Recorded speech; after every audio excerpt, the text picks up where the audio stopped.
இன்னைக்கு என்ன சமையல் பார்க்கலாங்க. வழக்கம் போல் சுட சுட சோறு தான். ஆனால் இன்றைக்கி சாதம் கொஞ்சம் டிஃப்ரெண்ட்டாக இருக்குது பார்க்குறீங்களா. இது காரணம் இன்றைக்கி வடித்த சாதம். நானும் எனக்கும் சாதம் வடிக்கிற பாத்திரம் கிடச்சிச்சிங்களா. இப்போது வெஜிடபிள் குருமா, உருளைக்கிழங்கு, கேரட்டு, பீட்ரூட்டு, பட்டாணி எல்லாம் போட்டு குருமா. இது 2 in 1 மாதிரி வச்சுக்கலாம். சப்பாத்திக்கு, தோசைக்கும் நல்லாயிருக்கும், சாப்பாட்டுக்கு எல்லாத்துக்கும். சாப்பாட்டுக்கு செய்யும்போது கொஞ்சம் டிஃப்ரெண்ட்டாக காஞ்ச மிளகாய், கொத்தமல்லி தூள் இதெல்லாம் வச்சு அரைச்சி செய்யணும். அப்படி வச்சா அந்த குருமா பேட்டுக்கும் நல்லாயிருக்கும். இதுக்கு முருங்கைக்கீரை பொரியல். பெருசாக காம்பினேஷன் சொல்ல முடியாது, ஓகே இருக்கிறது இதுதான் இன்னைக்கு அவைலபிளாக.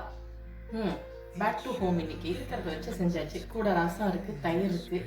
இவ்வளோதான் இன்னைக்கு சமையல். இந்த வீடியோ உங்களுக்கு பிடிச்சிருந்துச்சுன்னா லைக் பண்ணுங்கள், ஷேர் பண்ணுங்கள், கமெண்ட் பண்ணுங்கள். புதுசாக பார்க்குறீங்கன்னா சப்ஸ்கிரைப் பண்ணிக்கோங்க. தேங்க்ஸ் ஃபார் வாட்சிங். பாய்.